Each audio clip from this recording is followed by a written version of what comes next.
First step, pour the sand in the beaker. Second step, wait until the sand is left at the bottom of the beaker.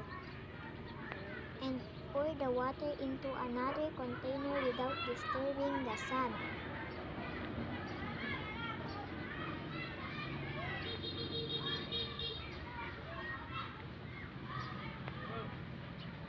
See, the sand didn't move, and let's try it again.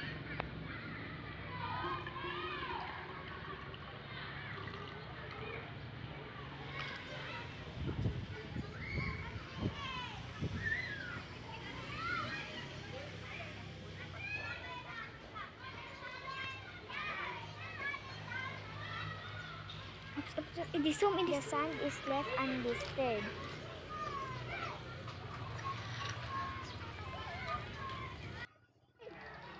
That's the process of decantation.